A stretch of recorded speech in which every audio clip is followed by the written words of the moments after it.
warahmatullahi wabarakatuh. Alhamdulillahirabbil alamin wa bihi nasta'in wa ala umuri dunya waddin wassalatu wassalamu ala asyrofil anbiya'i wal mursalin wa ala alihi wa sahbihi ajmain. Allahumma aftah lana futuhal arifin bi hikmatika wansurna alaina rahmataka wa zakirna manasina ya dzal jalali wal ikram. Yang saya hormati, saya muliakan guru kita bersama Bapak Profesor Dr. Endis Firdaus MAG. Yang saya banggakan para mahasiswa semua yang berbahagia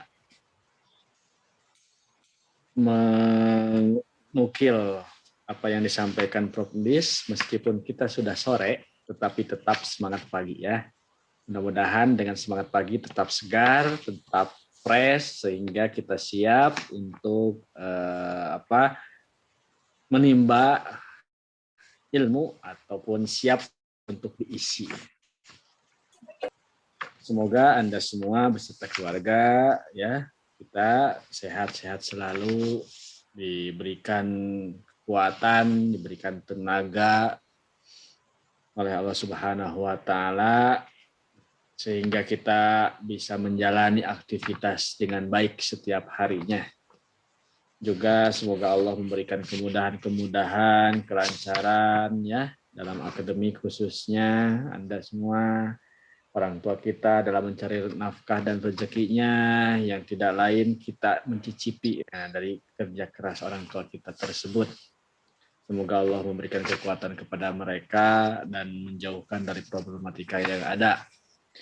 Kemudian juga semoga Allah menjauhkan juga dari kita semua dari wabah ya yang masih melanda negeri kita tercinta ini. Baik, para mahasiswa yang berbahagia, kalau kemarin ada yang bertanya, mahasiswa itu sempat maksudnya ada yang bertanya kepada saya keterkaitan dengan perkuliahan ini. Ada yang masih bingung. Kenapa tidak ada yang bertanya? Kenapa? Karena bingung katanya. Bingung kenapa? Karena kita berbicara tentang pemikiran Islam kontemporer.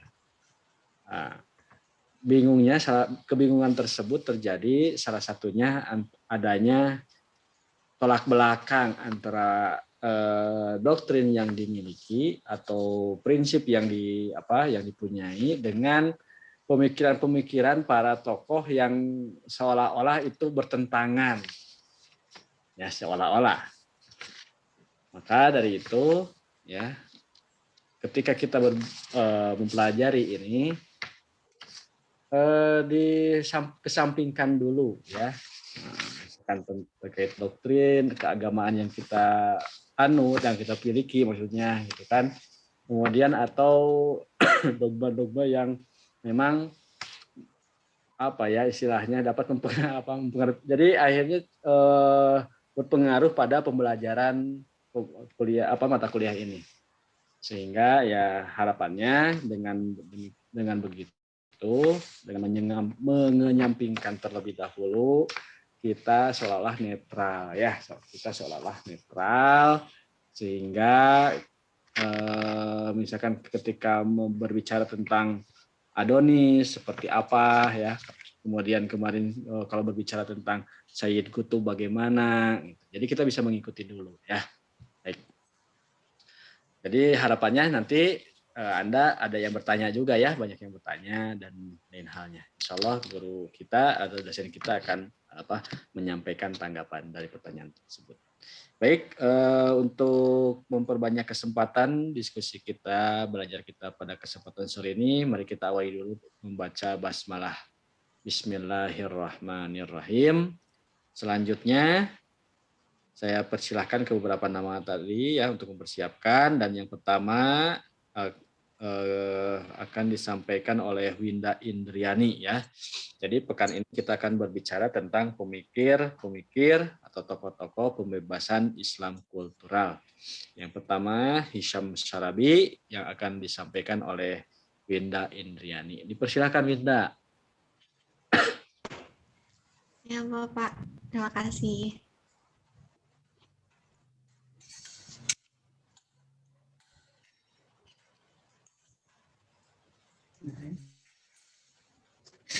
Halo, Ya, sebelumnya suara Winda jelas.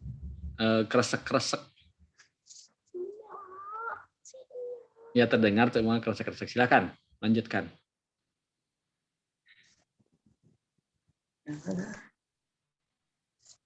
Suara Winda jelas, Pak. Ya, silakan lanjutkan. Bismillah, di sini Winda akan sedikit menjelaskan tentang pemikiran Hisham Syarabi. Nah, Hisham Syarabi ini merupakan Profesor Emeritus Sejarah dan Umar Al-Mukhtar, Ketua Kebudayaan Arab di Universitas Georgetown. Nah, di mana beliau ini adalah seorang spesialis dalam intelektual Eropa, sejarah, dan pemikiran sosial. Nah, Hisham Syarabi ini adalah pelopor budaya neopatriarki dan masalah krisis Arab.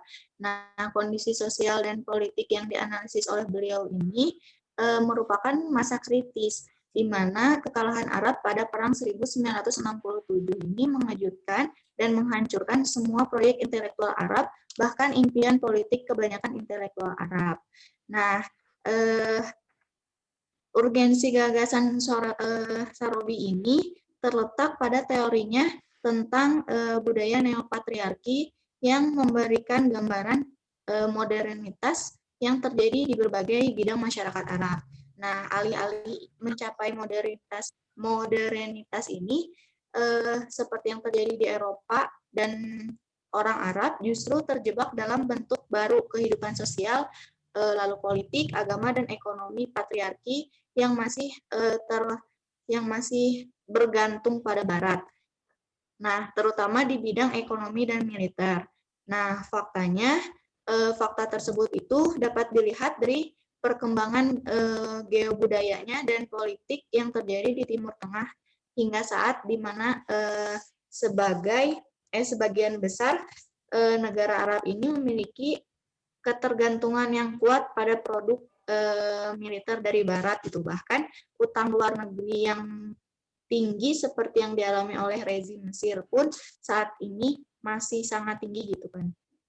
Nah, lalu pada tahun setelah Perang 1967 ini, analisis tentang perlawanan di dunia Arab seringkali terjadi euforia saat ini daripada realitas situasi. Nah, asumsi dan kesalahpahaman yang ada didorong oleh gesekan gerakan yang di dalam tulisan diri Sarobi ini sendiri. Nah, Baik, dalam cukup. sebuah studi yang beliau buat tentang perlawanan Palestina pada tahun 1969, beliau ini melihat perkembangan yang terjadi secara dahsyat. Ya, cukup ya. Dengan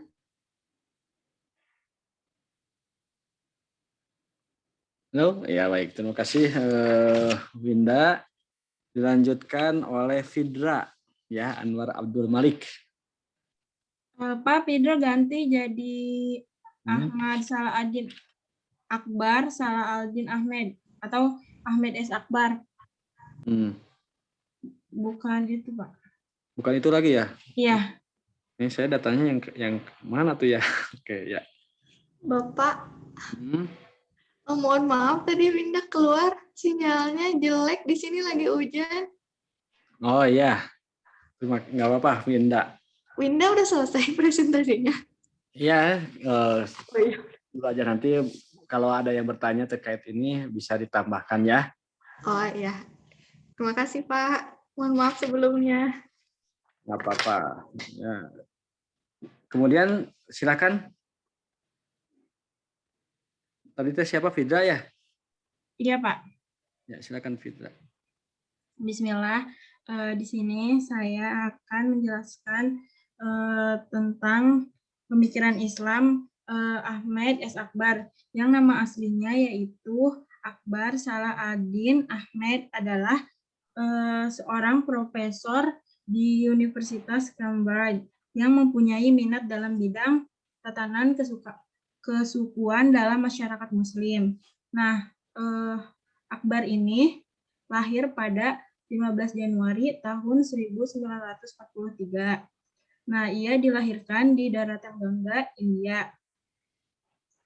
Nah, beliau juga menempuh pendidikan di Cambridge, London, dan karirnya pernah menjalani sebagai komisaris divisi CB dan provinsi di Pakistan. Nah, beliau juga mempunyai karya-karya tulisnya. Dan Ahmad ini dikenal sebagai tokoh sejarah, sosiologi, dan antropologi. Pemikiran Ahmad ini ada dua pemikiran, yaitu pemikirannya tentang postmodernisme dan teori Muslim ideal dan masyarakat Muslim ideal. Nah, istilah postmodern ini yaitu yang berarti zaman baru, berasal dari bahasa Latin modernus yang telah digunakan sejak abad ke-5 Masehi. Nah, untuk menunjukkan batas antara era kekuasaan agama Kristen dan era paganisme atau Romawi. Sementara itu, istilah modernitas ini diartikan sebagai kondisi sosial budaya masyarakat modern. Istilahnya menggambarkan hubungan antara masa kini dan masa silam, serta sebagai kurun sejarah yang berbeda di mana modernitas ini dibandingkan dengan masa sebelumnya. Baik. Cukup? Iya, Pak. Terima kasih. Kemudian Nita, silakan Nita. Ya, Pak. Bapaknya izin off cam ya, di sini lagi hujan. Ya. Bismillahirrahmanirrahim. Di sini saya akan menjelaskan tentang pemikiran tokoh Samir Amin. Jadi Samir Amin itu adalah seorang penganut Marxisme yang berkebangsaan Arab dan juga seorang tokoh besar anti kapitalis dan anti imperialisme. Samir Amin itu dilahirkan di Kairo, Mesir pada tanggal 3 September tahun 1931.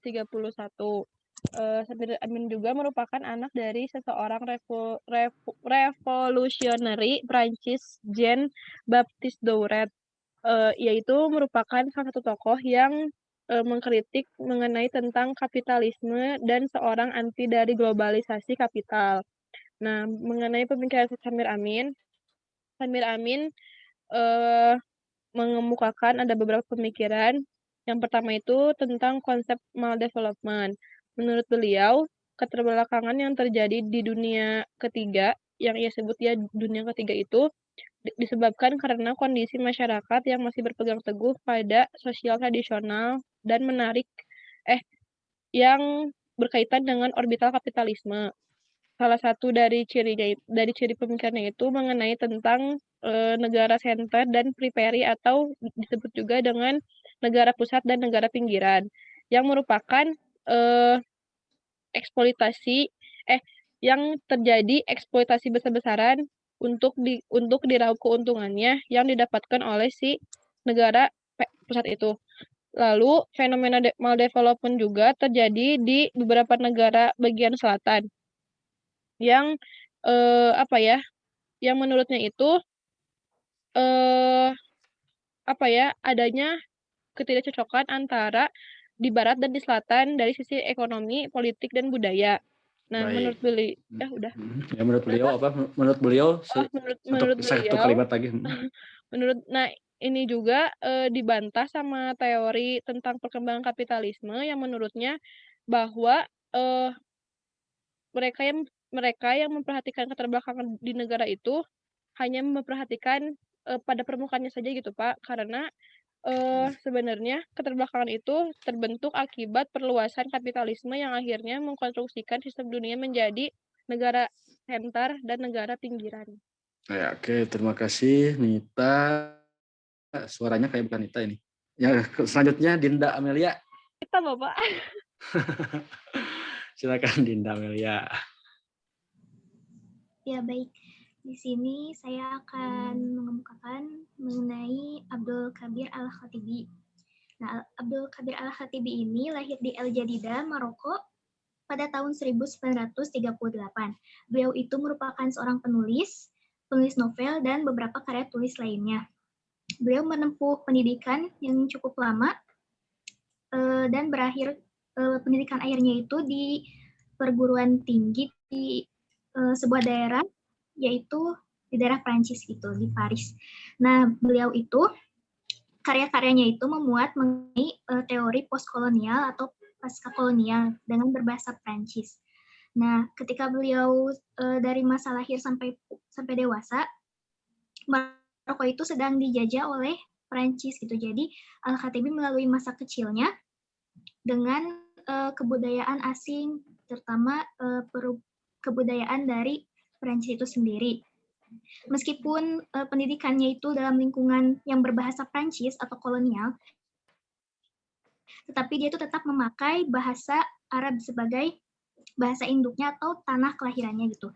Setelah lulus dari Paris, beliau kembali ke tanah kelahirannya untuk mengembalikan budaya tanah kelahirannya yang hilang dalam arus kolonialisme. Tetapi budayanya itu dikembalikan lagi melalui karya-karya tulisnya gitu. Salah satunya diantaranya ada karyanya berjudul Roman Maghribian yang berbahasa kolonial Prancis, ditulis untuk mengecam tatanan kolonial, dan juga karyanya yang berjudul La Mémoire Tatouée yang merupakan autobiografi.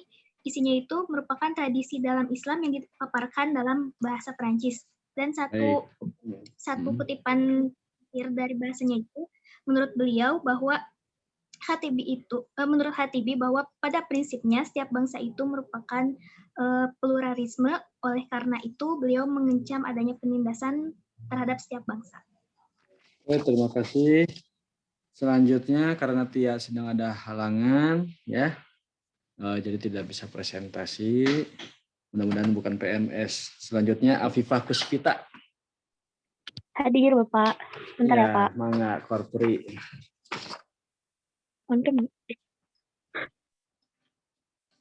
Bentar Pak. 1 menit ya Pak. Ya. Oke. Bismillahirrahmanirrahim. Hari ini kita akan membahas tentang Malik bin Nabi, yaitu pemikir tentang agama dan peradaban. Biografinya, beliau itu lahir di kota Konstantin Aljazair pada tanggal 1 Desember 1905 dan besar di lingkungan pendidikan. Dan beliau itu memiliki banyak sekali karya tulis yang bernada tentang masa depan dunia Islam, pokoknya tentang dunia dan peradaban. Karya tulis beliau itu dan terlibat pada banyak aksi sosial. Nah, untuk pemikiran Malik bin Nabi ini secara singkat, menurut bin Nabi, peradaban itu ditentukan oleh faktor dalaman luaran dan sosio-intelektual. Unsur asas yang jika dijabarkan menjadi manusia, ditambah tanah, ditambah waktu atau masa, menjadi peradaban di mana agama menjadi katalis utama. Nah, jadi pemikiran utama Malik bin Nabi ini tentang teori peradaban ya, teman-teman. Nah, dari pendapat bin Nabi tersebut dapat dimengerti bahwa peradaban akan terjadi ketika pembinaan pribadi manusia, pemanfaatan lahan, dan keteraturan masyarakat terlaksana dengan baik. Nah, selain itu ada pemikiran-pemikiran lainnya tentang tiga tangga peradaban atau teori 3 generasi, lalu ada konsep 3 alam dalam alam individu dan masyarakat, yang mana kedua hal itu akan saya jelaskan ketika teman-teman akan bertanya ya, soalnya kan cuma semenit, nggak bakal cukup. Terima kasih. Katanya udah nanti mau ditanya ya. Silakan nanti tanya saja Afifah supaya Afifah lebih banyak menjelaskan. Iya, gitu Pak. Ya Afifah, sekarang Hilma Alia. Ya, bismillahirrahmanirrahim. Saya akan menjelaskan sedikit tentang Ismail Raji Al-Faruqi. Nah, Ismail Raji Al-Faruqi ini merupakan cendekiawan Muslim yang lahir pada tanggal 1 Januari 1921 di Palestina. Nah, langsung ke pemikirannya. Ismail Raji Al-Faruqi ini termasuk salah satu tokoh Muslim yang menciptakan gagasan adanya Islamisasi sains. Nah, Al-Faruqi sendiri ini menciptakan gagasan ini karena bertujuan agar Muslim itu nggak tertinggal dengan adanya peradaban yang menuju ke modern ya. Nah, di sini juga pemikiran beliau itu lebih kayak intinya Islam itu bisa bersatu dengan ilmu-ilmu modern. Jadi apa ya, tidak mengalami kemunduran. Lalu kenapa islamisasi sains atau islamisasi ilmu? Agar di setiap ilmu itu esensi Islamnya nggak hilang. Nah, beliau itu nggak sendiri, jadi yang tokoh lain juga banyak ya, salah satunya Naguib Al-Attas, namun perbedaannya itu ada di Ismail Raji Al-Faruqi itu lebih ke islamisasi ilmu sosial, kalau Naguib Al-Attas itu ke islamisasi ilmu humaniora. Terima kasih. Mungkin tokoh satu lagi mungkin Bapak Toto Suryana ya, karena di IPA jadi ada islamisasi. Iya. Terima kasih. Baik, terakhir ini ada komandan kita Riki Surya Putra. Baik, Pak. Baik, di sini saya akan menjelaskan terkait Basam TV. Jadi Basam TV lahir pada 4 April 1944 Damaskus. Beliau menerima pendidikan sekolah dan menyelesaikannya di Perancis. Izin, saya terdengar? Terdengar, silahkan dilanjutkan. Ya Pak, maaf. Ini lagi nyiuhan jadi berisik. Kemudian mengenai pemikiran Basam TV terkait fundamentalisme atau religion politik atau agamaisasi politik, yaitu menciptakan gagasan politik religional untuk analisis politisasi agama yang mengecualikan dalam nama Tuhan terkait kompromi dan negosiasi sehingga mengakibatkan neo-absolutisme. Dalam pemikirannya, kepercayaan spiritual melainkan sebagai ideologi politik yang didasarkan pada politisasi agama untuk tujuan-tujuan sosio-politik dan ekonomi dalam rangka menegakkan tatanan Tuhan. Kemudian ideologi ini bersikap eksklusif dalam arti bahwa ia menolak opsi-opsi yang bertentangan terutama terhadap pandangan-pandangan sekuler yang menolak hubungan antara agama dan politik. Jadi baik, terima kasih Riki Surya Putra. Siapa? Oke. Selanjutnya silakan yang ingin bertanya bisa raise hand atau langsung unmute.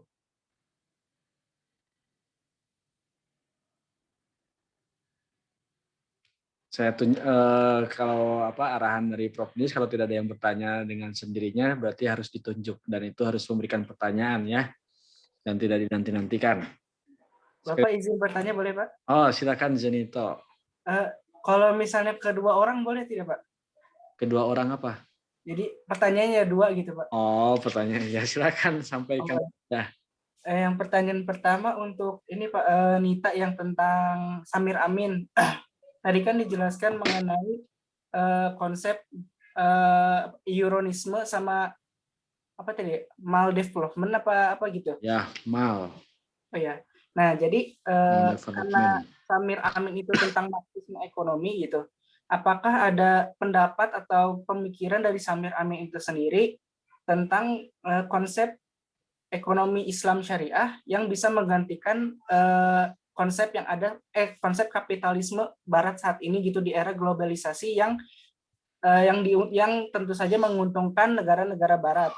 Nah, terus pertanyaan kedua kepada Hilma tentang Ismail Raji Al-Faruqi. Nah, tadi kan dijelaskan mengenai konsep ketuhanan gitu.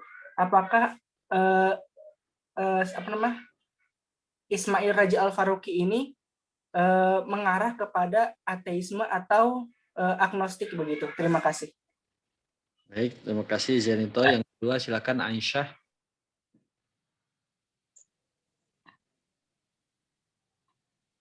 Ya, bismillah. Izin bertanya kepada Fidra. Tadi itu ngejelasin tentang pemikiran Ahmed S. Akbar ya. Nah tadi gimana ya? Kan Ahmed S. Akbar itu pemikirannya itu tentang postmodern. Nah postmodern kan secara harfiah kan setelah modern.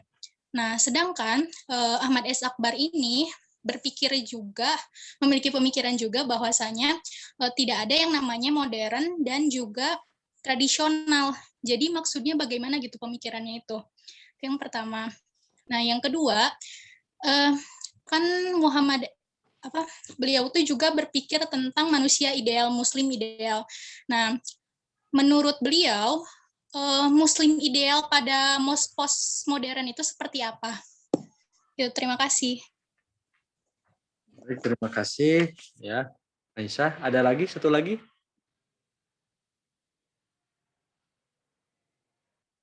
Tidak ada? Kalau tidak ada ya, saya minta kepada Ajis Gumelar. Sudah lama saya tidak mendengar suara Ajis, kangen untuk menyampaikan pertanyaan. Silakan, Jis.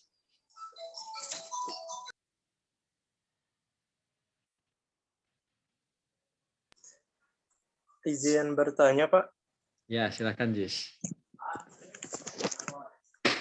Ingin tahu lebih jauh aja mengenai yang barusan dijelaskan oleh Afifah yang belum sempat tersampaikan itu seperti apa? Baik.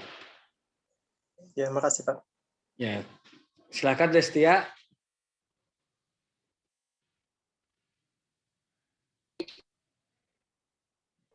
Iya Pak, kalau nanyanya boleh ke umum nggak Pak? Jadi bisa semua orang yang jawab boleh? Ya, kalau semua orang yang jawab tidak, mungkin waktunya nggak cukup, ya silakan aja sampaikan pertanyaannya. Jadi siapa aja yang menjawab? Ya. Jadi pertanyaannya kita tentang pemikiran Islam ya, apa ya tadi itu? Nah, tapi kan mungkin di pemikiran itu ada beberapa yang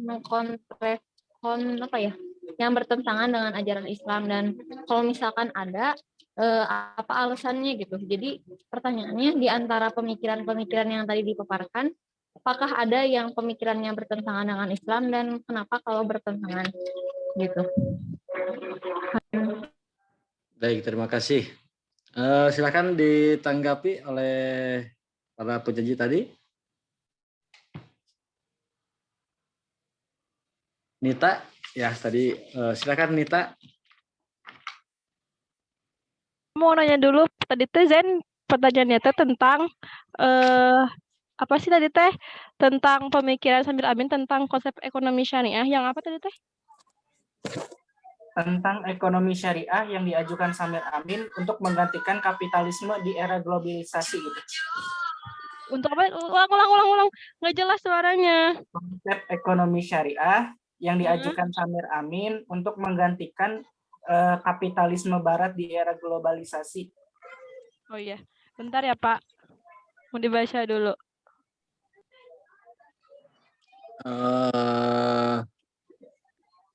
Siapa yang mau menanggapi dulu di antara berapa orang ini? Afifah dulu boleh Pak. Ya, silakan Afifah.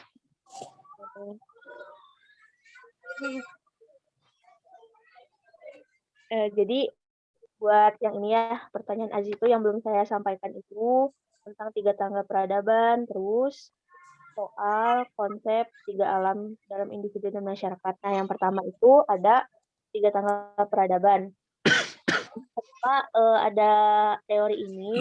Karena Benabi ini dalam menghasilkan pemikirannya tuh seperti berkiblat kayak apa ya, mengadaptasi gitu dari pemikiran-pemikiran dan pandangan Ibnu Khaldun tentang perkembangan sosial.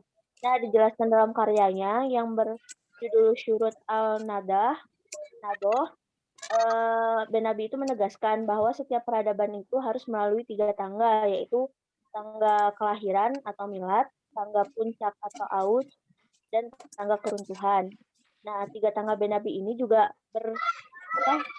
selaras dengan konsep Ibnu Khaldun yang bernama teori 3 generasi, yaitu siklus dalam peradaban. Nah, untuk penjelasannya, yang pertama itu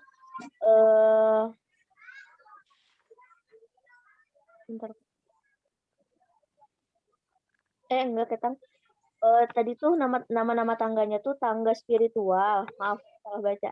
Tangga spiritual, tangga rasional, sama tangga kalori. Nah, untuk tangga spiritual itu bisa disebut juga dengan tangga yang berpatok pada insting alami manusia. Nah, dengan adanya gagasan tangga spiritual atau agama ini,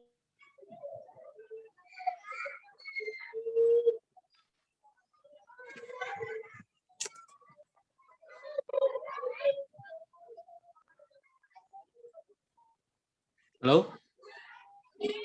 memiliki hubungan fungsional terhadap agamanya. Orang yang berada di tahapan tangga ini dibebaskan dari kondisi alamiahnya, sementara potensi spiritual akan mengontrol kehidupan mereka. Menurut Ben Nabi, teori tangga spiritual ini dimulai ketika pesan Allah Subhanahu wa Ta'ala kepada Rasulullah diterima dan berakhir di Perang Siffin. Dalam kurun waktu tersebut, masyarakat memiliki kerangka berpikir yang sepenuhnya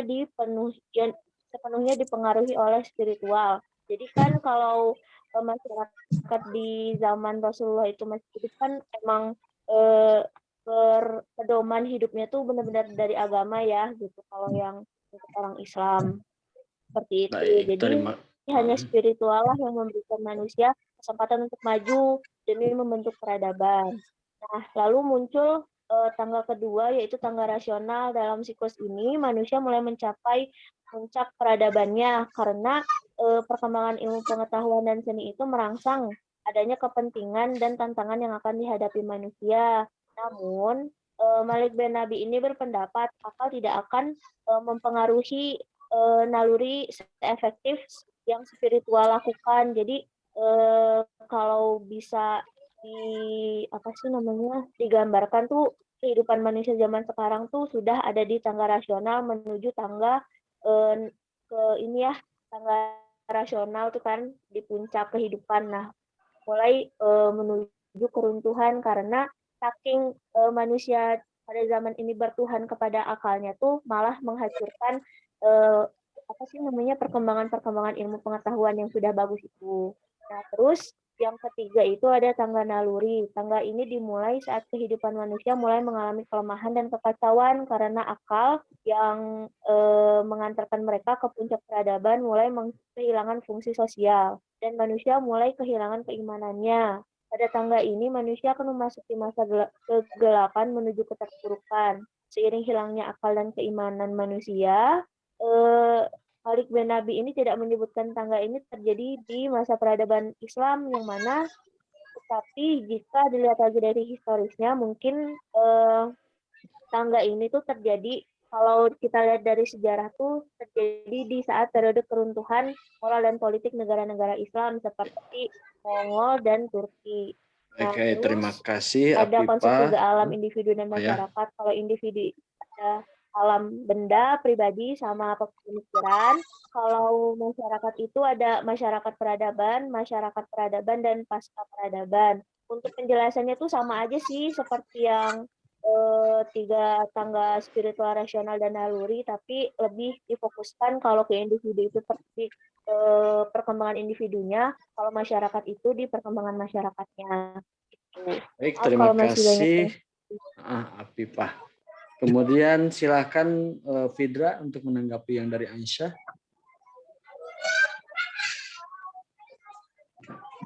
Tadi mungkin ya kata pertanyaannya pemikiran tentang postmodern kan secara harfiah kan itu adanya setelah modern gitu, postmodern itu.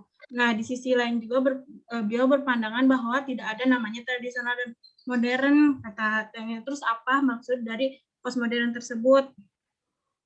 Nah, kata Ahmed ini, modern dan tradisional dalam Islam ini terdapat dua unsur. Jadi emang nggak ada namanya pemikiran,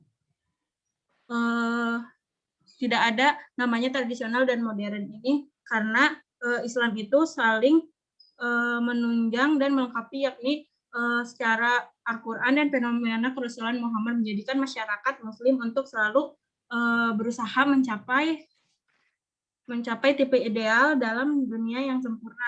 Jadi perubahan reformasi dan pembaruan merupakan wujud dari postmodern tersebut. Jadi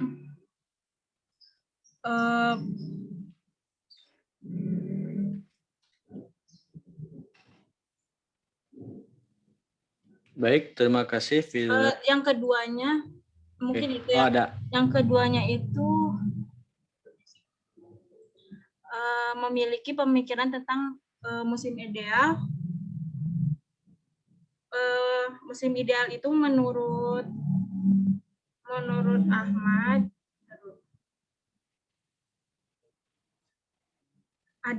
adanya acuan tipe ideal itu menimbulkan adanya hubungan dinamis antara masyarakat. Selain itu juga dalam dunia yang penuh ketegangan, perubahan dan tantangan model ideal dapat dijadikan pedoman tingkah laku bagi setiap individu. Jadi tipe ideal ini menciptakan mekanisme dalam masyarakat Muslim untuk memperbarui dan menghidupkan kembali keimanannya. Mungkin menurut Ahmed ini Muslim ideal itu seperti itu. Terima kasih. Selanjutnya silakan Hilma dari pertanyaan dari Zenito tadi ya. Ya, baik. Sebenarnya dari saya sendiri tidak menemukan sumber yang mengatakan atau mengarah kepada hal-hal yang berbau ateis seperti itu ya. Karena adapun konsep ketuhanan yang dijelaskan oleh Al-Faruqi di sini itu lebih kepada tauhid. Jadi Al-Faruqi ini mendasarkan interpretasi Islamnya pada doktrin tauhid. Ada memadukan penegasan klasik sentralis keesaan Tuhan atau monoteisme dengan interpretasi modernis atau ijtihad. Nah, mungkin lebih jelasnya seperti itu ya. Jadi tidak ada yang berbau ateis. Saya tidak menemukannya, tapi nggak tahu juga sih. Terima kasih. Ya, terima kasih. Bapak Nita mau jawab. Iya, sekarang mau dipersilakan. Tadi itu kan pertanyaan Zenito teh ada nggak sumbangsi pemikiran dari Samir Amin mengenai konsep ekonomi syariah. Nah, Nita nggak menemukan ya Pak. Tapi di sini itu ada bukan teori itu ya, pemikiran lain dari Samir Amin tentang di sini tuh namanya tuh dunia alternatif. Jadi Zen di sini tuh Samir Amin tuh mengemukakan mengenai pemikiran terhadap globalisasi polisentris namanya, yang menurutnya itu dengan adanya globalisasi polisentris ini diperlukan upaya untuk memperbaharui kembali perspektif sosialisme global supaya manusia itu mampu mencapai era proyek globalisasi alternatif yang lebih manusiawi. Karena kan selama ini kapitalisme di negara sana itu kan cuman mengeruk doang keuntungannya tanpa memikirkan kesejahteraan rakyatnya kan. Nah, menurut Samir Amin itu lebih ke memperbaharui perspektif sosialisme globalnya. Lalu ketergantungan negara-negara berkembang terhadap negara maju itu menjadi lebih intensif melalui adanya proses globalisasi yang digagaskan negara maju.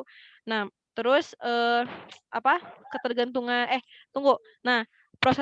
terus kan tadi itu kan katanya itu harus memperbaharui kembali perspektif sosialismenya. Nah, menurut beliau itu di sini itu sebutannya tuh. Aduh, katanya apa ya? Bukan dibantu atau ya dengan proses pembangunan di negara. Jadi perspektif sosialisme global itu dibantu dengan proses pembangunan di negara-negara yang tidak gimana ya Pak? Tunggu Pak, kebalik kata-katanya. Baik, nanti pokoknya gimana? Jadi Bapak pokoknya perspektifnya itu dirubah.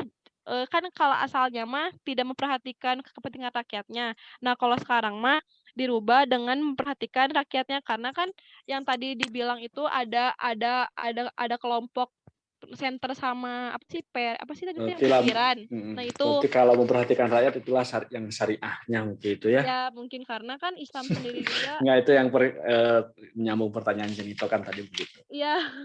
Ya, pokoknya jadi terpolarisasi gitulah Pak. Jadi membentuk apa ya bentuk Oke, terima pola. kasih. Yang selanjutnya Dan ngerti nggak sih? kepada Baca aja sih kalau nggak ngerti. Dinda Intinya gitu. Dinda Amelia ya. Dinda Amelia atau Riki Surya, silakan pertanyaan terakhir dari Destia. Apakah dari pemikiran-pemikiran yang dibaca itu ada yang bertentangan dengan Islam? Dan sebetulnya Islam juga di sini harus didefinisikan Islam yang seperti apa sebetulnya. Silakan Dinda atau Riki dan atau dua-duanya.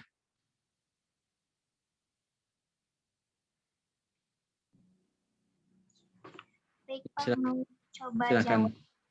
Kalau berdasarkan yang saya baca tentang pemikiran dari Abdul Kabir Al-Khatibi ini, di antara pemikiran-pemikirannya itu rata-rata tidak ada gitu yang bertentangan dengan Islam.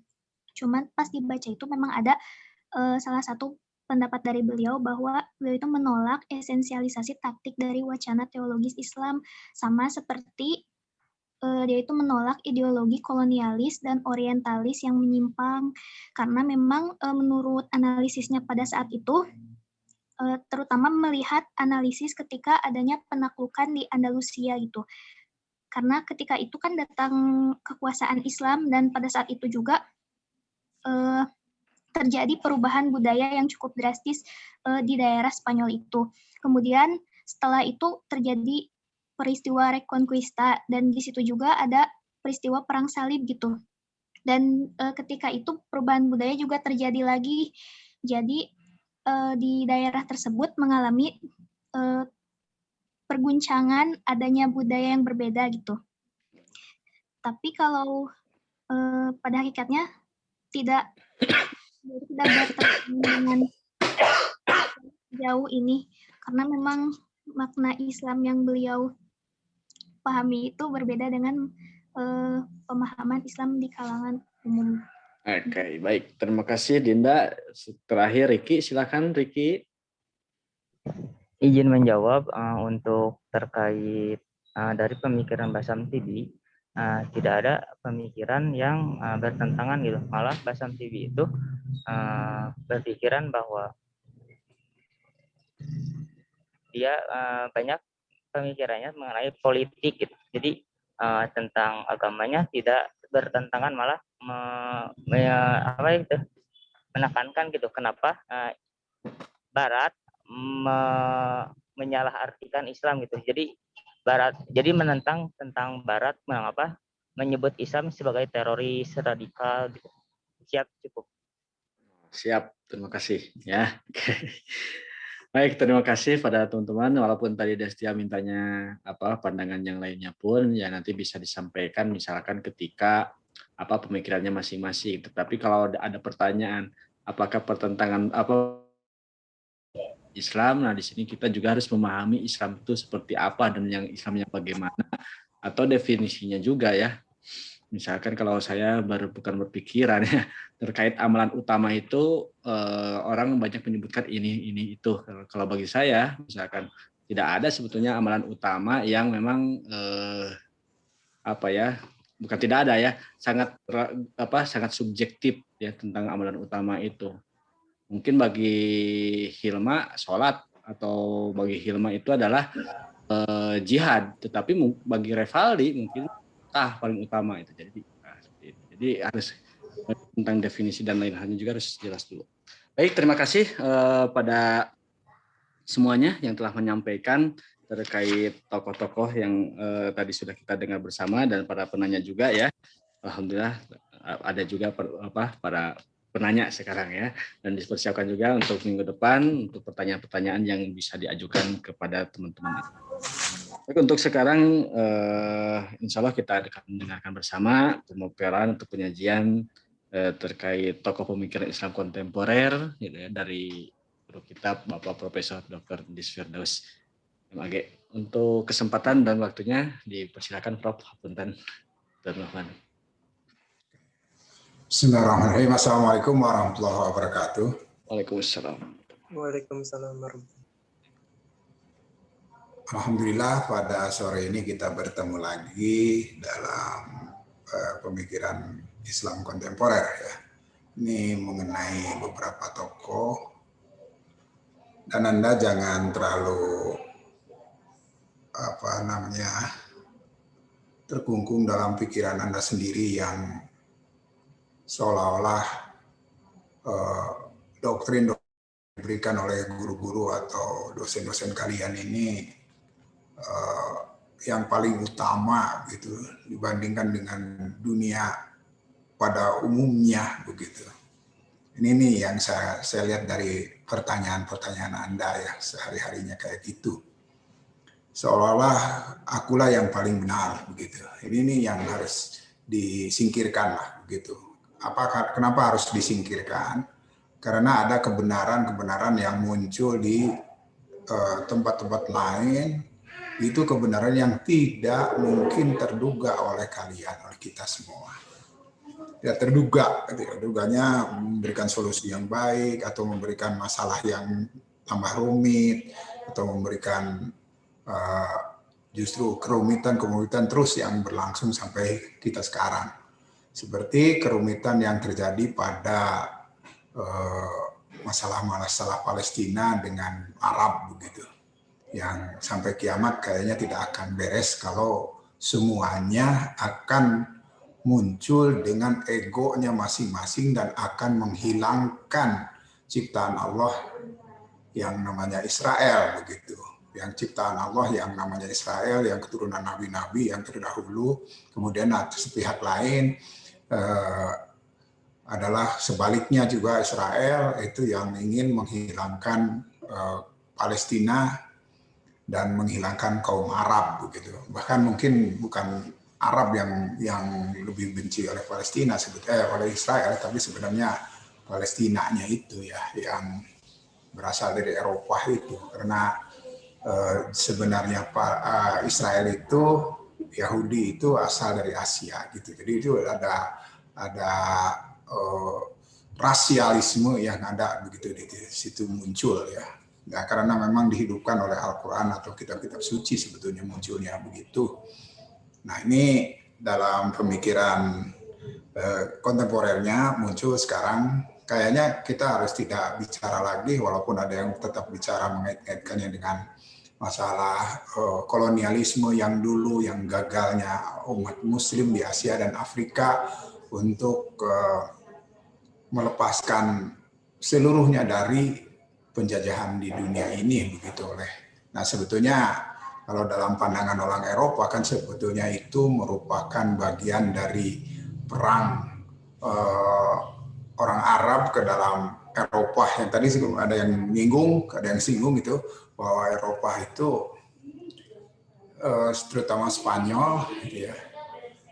Spanyol ini diserang oleh Arab begitu sebetulnya karena latar belakangnya bukan agama. Nah ini nih yang dalam pemikiran Islam maupun pemikiran umumnya dunia Islam gitu atau dunia Eropa gitu. Eropa itu bukan karena masalah agama. Kemudian jangan juga dikait-kaitkan menurut saya itu dengan perang salib, karena perang salib itu tidak pernah ada di jajaran Eropa Barat begitu ya. Justru di Eropa Timur yang terjadi itu dari arah Pakistan arahnya Vatikan sampai ke Yerusalem begitu, itu di Eropa Timur. Yang kemudian yang bertempur sebenarnya adalah orang Sunni sendiri dengan orang Syiah, itu bisa terjadi begitu, atau pengikut Ali dengan Muawiyah maupun yang lainnya begitu. Dalam sekte-sekte Islam sebetulnya yang bergumul di dalam perang kenyataan dan di dalam perang salib itu, karena salibis itu bisa berlindung satu waktu di Sunni, sewaktu itu di Syiah begitu, sewaktu waktu di sekte-sekte yang lain yang lebih kecil yang lebih bisa menguasainya begitu. Di Timur Tengah begitu dalam perjalanan mereka menuju Yerusalem. Atau juga sebetulnya perangnya bermula sebetulnya dari perang salib gitu ya. Kalau perang salib itu bermula dari perang antar salib gitu ya. Maksudnya antar salib itu dari dunia barat dengan dunia timur, di mana dunia barat adalah kaum Kristen Barat, yaitu Katolik, dan Kristen Timur. Nah, ini yang di Konstantinopel gitu ya. Ini awal Barat dan Timur itu sebetulnya itu yang kemudian diwakili pada masa modern itu dengan Baratnya adalah Eropa, Timurnya adalah Asia yang Uni Soviet itu. Jadi Barat dan Timur itu sebenarnya Uni Soviet dengan Barat gitu ya. Kemudian sekarang beralih ke yang namanya Rusia gitu ya. Dan tokoh-tokoh politik di masa itu seperti Samir ya, kemudian ya yang kita bicarakan sekarang ini Al-Khathibi bergulatnya di masa-masa yang lalu antara Timur Barat yang namanya kapitalis dengan sosialis komunis sebetulnya, dan kedua-duanya memang menganggap itu ada unsur keislamannya, dan tidak ada ekonomi Islam sebetulnya di dalam hal itu, karena komunis pun adalah ekonomi Islam, kapitalis pun adalah komunis Islam, ekonomi Islam, begitu menurut orang-orang yang di Timur Tengah.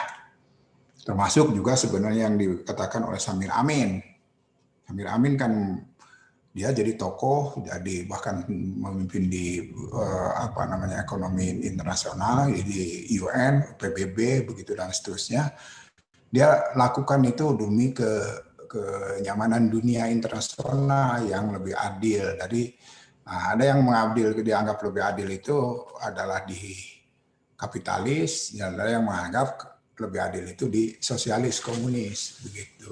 Nah, karena itu keadilan itulah unsur Islam yang sebenarnya gitu. Bukan, apalagi ya di Timur Tengah itu tidak terlalu menonjolkan, kalau para pemikirnya tidak menonjolkan identitas politik, identitasnya itu.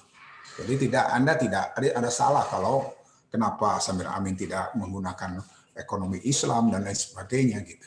Karena itu yang namanya Islam itu adalah ilmu garam lah gitu, atau ilmu garam. Ilmu garam itu artinya apa? Kebenaran, keadilan, kebersihan, keyakinan, kemanusiaan, itu semua ada di dalam dunia ini tanpa harus ada identitas. Kalian kan masih menggunakan kata identitas itu. Identitas Islam, non-Islam. Nah, ini kalau para pemikir itu sudah pass away. Pass away itu apa? Nah, pass away itu sudah melintas batas. Melintas batas agama, batas suku, ras, bahasa. Itu namanya modernisme, itu postmodernisme atau pasca modern itu sebetulnya pass away ya. Terus itu melintas batas, berbagai batas. Nah, kalau bahasa yang lebih barunya lagi adalah globalisasi. Nah, ini globalisasi itu sebetulnya penuntutan keadilan dari semua aspek-aspek kehidupan. Ya, jadi semua aspek. Samir Amin umpamanya, dia mau menuju ke keadilan internasional itu harus ada keadilan di Timur Tengah dulu. Sehingga dia kalau ke dunia Islam, Timur Tengah terus khususnya yang digambarkan oleh dia, karena yang paling ngaco itu menurut Samir itu adalah Timur Tengah ya. Dan itu memerlukan pan-Arab. Bukan pan-Islam yang dia itu kan, tapi pan-Arab, persatuan Arab. Nah, pan-Arab itu Jamiah Arabiyah ya. Jamiah Arabiyah itu pan-Arabnya, bukan pan-Islam. Kalau pan-Islam yang disebutkan oleh orang itu ya sebenarnya belum pernah terjadi ya. Kenapa saya katakan belum pernah terjadi? Belum pernah terjadi di Timur Tengah juga. Apalagi kalau sampai ke Indonesia gitu. Itu pan-Islam itu tidak pernah terjadi. Kenapa tidak pernah terjadi? Karena tidak pernah ada satu kekuasaan yang utuh. Tidak ada pernah satu ekonomi yang utuh. Di dunia Islam itu nggak ada. Setelah Imam Ali jadi gonjang-ganjing. Imam Ali itu Khalifah Ali bin Abi Thalib, jadi gonjang-ganjing. Kemudian pisahlah dengan kekuasaan yang besarnya dari Madinah ini dengan Bani Umayyah, Muawiyah bin Abi Sufyan itu. memisahkan diri. Ini sudah terpisah, sudah pecah. Nggak ada persatuan itu. Walaupun umatnya dalam satu keimanan yang itu tidak pernah pecah. Sebenarnya hanya iman yang tidak pernah pecah. Tapi kalau politik sudah pecah, kalau syariah sudah pecah.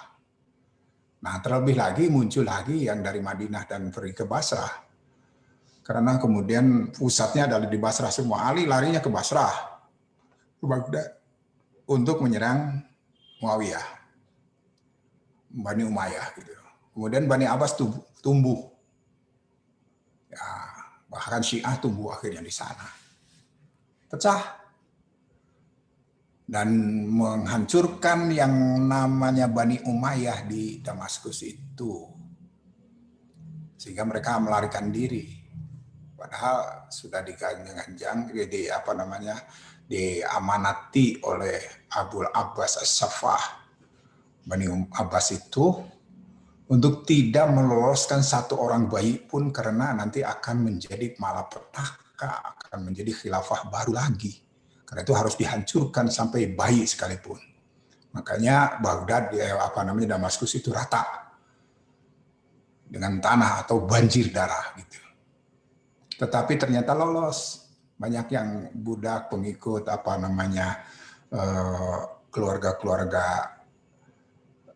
kerajaan kekhilafahan di Bani Umayyah di Istana Victoria di Damaskus itu disembunyikan oleh para pembantu mereka atau para budak mereka, lolos ke Yerusalem, lolos ke Mesir, kemudian lolos ke Tunis dan nyebrang ke Spanyol. Nah, Spanyol baru muncul. Ini saya ingin jelaskan dulu ya. Baru muncul Sulaiman Ad-Dakhil yang masuk dengan kekuasaan, dengan pemaksaan dan membuat ya kita lihat dalam pemaksaan berperang itu, padahal mereka orang Eropa itu kan tidak pernah memerangi dan bahkan masih dalam kemunduran, tidak pernah memerangi Arab.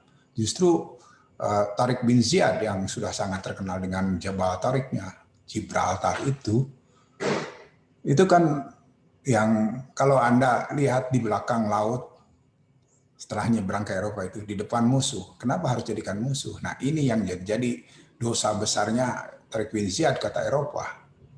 Karena kami bukan musuh, gitu, tapi diperangi untuk merebut tanah Spanyol itu. Padahal tanah Cordova itu adalah tidak tanah yang aman-aman saja begitu, tetapi dihancurkan oleh Bani Umayyah.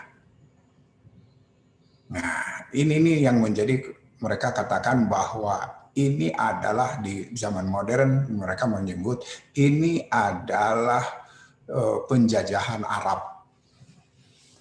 Nah, makanya kebanyakan orang Eropa jadikan budak Arab. Begitu, itu penjajahan Arab itu begitu. Sehingga mereka berdiri tegak, tetapi tetap bermusuhan dengan, nah ini nih harus awal dasar pemikirannya ya, bermusuhan dengan Bani Umayyah ini dengan Bani Abbas yang ada di Baghdad. Jadi tidak pernah bersatu. Ini kebohongan besar kalau ada yang mengatakan umat Islam sudah bersatu mulai dari Eropa, di Spanyol sampai ke Baghdad. Enggak pernah bersatu karena mereka sampai sekarang itu tetap bermusuhan begitu. Kalau ada keturunan-keturunannya begitu ya. Buktinya adalah negara-negara yang tidak pernah bisa menjadi pan-Arab begitu menurut Syarabi. Menurut Samir Amin ya. Kalau Syarabi walaupun tadi ya Syarabi ya kelewat ya. Sedikit kelewat Syarabi. Kalau Syarabi itu sebetulnya dia berpikiran sosialis tetapi dia bukan sosialis. Ya, kenapa bisa jadi begitu? Bukan sosialis tapi dia sosialis karena dia tinggal di Amerika. Dan banyak karyanya dengan Amerika, itu Syarabi ya. Beda dengan yang lainnya. Perpikirannya memang dia berada di Eropa, tetapi kemudian ingin memberikan solusi-solusi ke Timur Tengah. Tapi pemikiran yang berkembang di Timur Tengah memang pemikiran sosialis. Sehingga dia ke sosialis-sosialisan. Walaupun kemudian mengambil kata pluralisme untuk menggantikan kata sosialisnya itu gitu. Pluralisme untuk demi keadilan yang berada di Timur Tengah ini. Nah ini yang Anda harus pahami. Jadi saya ingin sampaikan lagi bahwa apalagi ke posmo, ya posmo itu postmodernisme yang itu harus sudah tidak ada lagi batas-batas itu, ya tidak ada batas-batas suku, bangsa, tidak ada batas-batas lagi agama, tidak ada batas ras, tidak ada batas lagi wilayah, tapi sudah pass away gitu ya, makanya sudah lewat semuanya dan bersatu dalam dunia yang satu. Nah, dunia yang satu yang kita genggam.